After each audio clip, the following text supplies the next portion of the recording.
Masking. Who's afraid of a mask? I certainly am not. And you shouldn't be afraid either.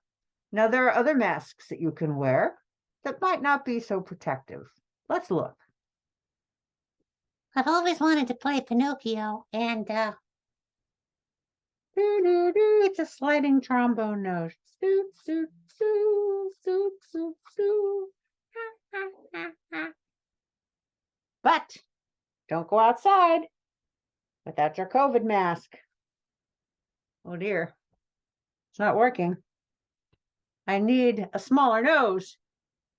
So tell me more about vaccines and whether or not I should take them, okay? it's me, COVID-19. I'm ready to go to a super spreader event. How about you? I hear there's a big concert happening tonight, and there's also a great big outdoor spectacular event that's happening for 3 days. There's going to be millions of people there. I'll be there. Will you? I've got long COVID. It's fucked up my cardiovascular system, my brain, my energy levels. When's it going to be over? That's all I want to know. Welcome to Dumpster Times number 10.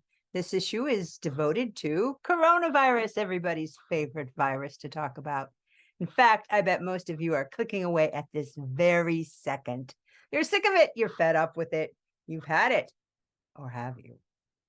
We're going to talk about it today because one of my favorite YouTubers said that nobody who is a left YouTuber is talking about coronavirus anymore. We're just pretending it doesn't exist, as is everybody else on the planet.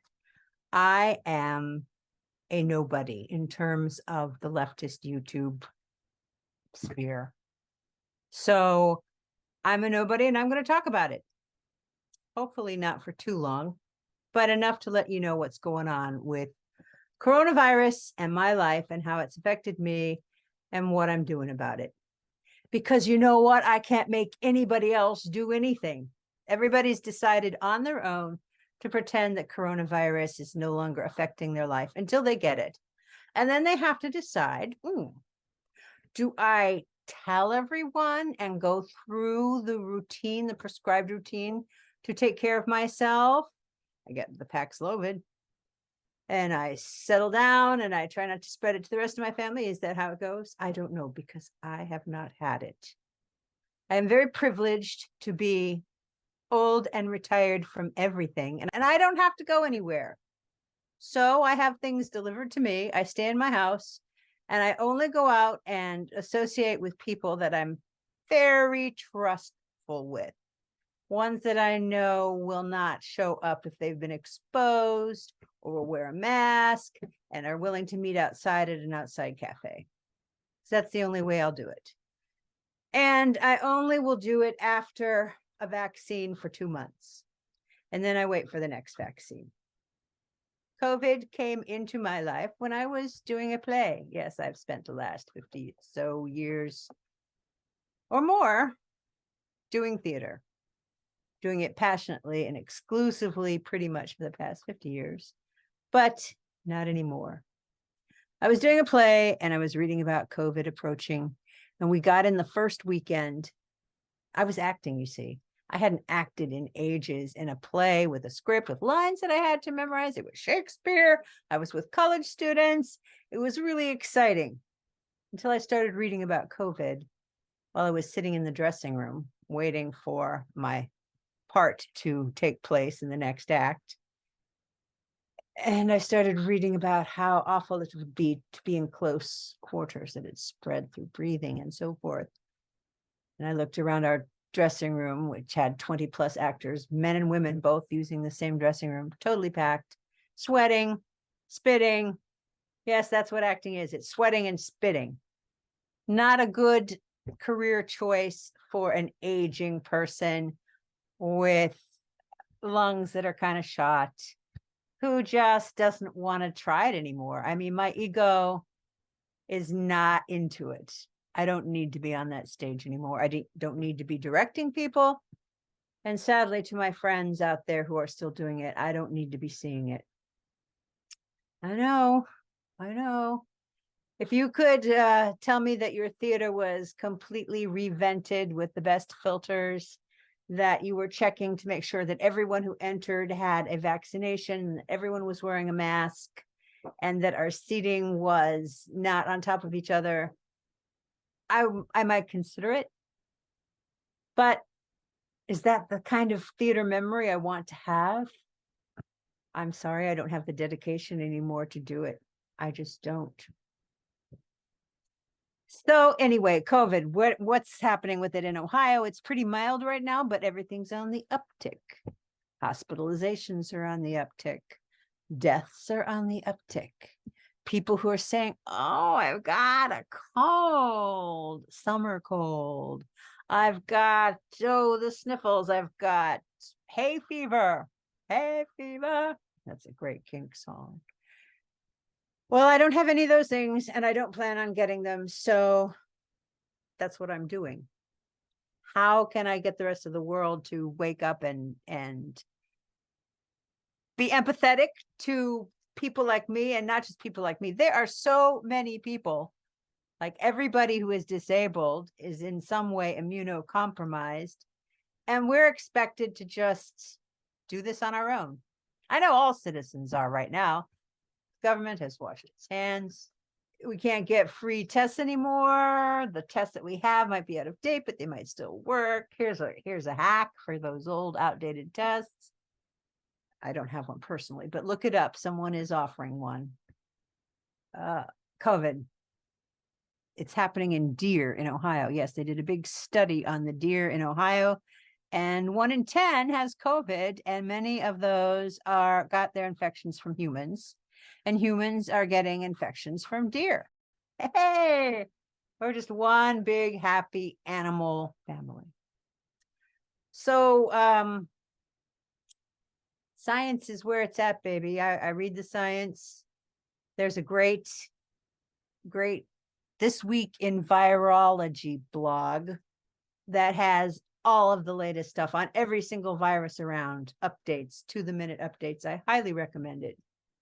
This week, they had a special guest on for a talk in the Netherlands. She's from the Netherlands. Her name is Marianne Koopmans, and she has done a lot of work with animals and COVID. And check it out. Check out the scientists. These two were conversing about latest data and every topic imaginable, going through all the viruses. But at one point, they started talking about how people are not taking their work seriously anymore. People are shifting away from getting vaccinated. They just don't know. They're just not sure. Vaccination, it might turn you into, I don't know, it might turn you into a monster, might turn you into one of these. Look, I'm 72 and I've had every vaccination possible, just about, I guess. From earliest childhood, I'm glad I didn't get polio. And I'm glad when I traveled abroad, I didn't get typhus and all of those awful things that you can get. So yeah, I'm all for vaccines. I've had every single one that I can get my hands on for COVID. I'm looking forward to the next one coming up. The virologists suggest taking it along with the flu vaccine at the end of October to get your most efficacious, strongest reactions to the vaccine in your body going. That might take you through the holidays. Now, you see, I have essentially stopped experiencing the social world around me, except very infrequently. It's just not worth it.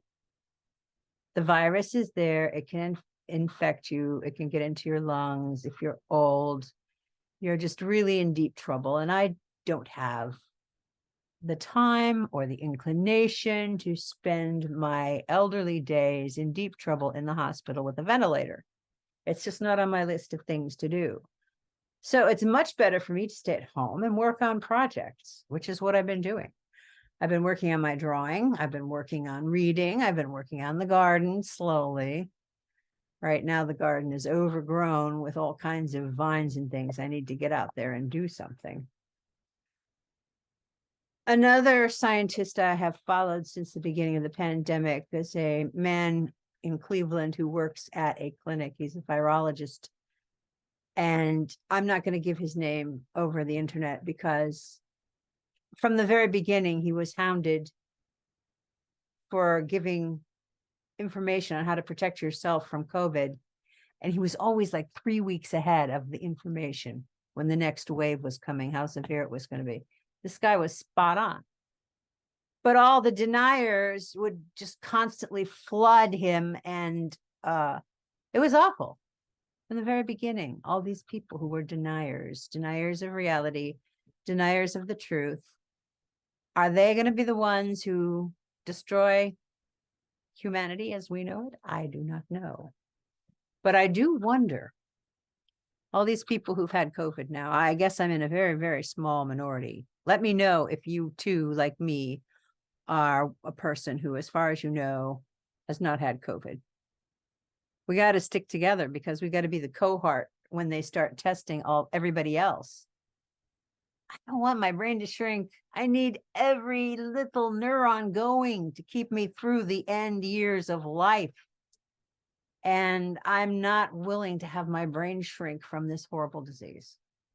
And I hope you're not too. I hope you're not passing it around. If you get it, don't feel guilty. My God, it's so freaking infectious. And that's probably why I don't rant about it that often online, because how do you blame people? Who do you blame?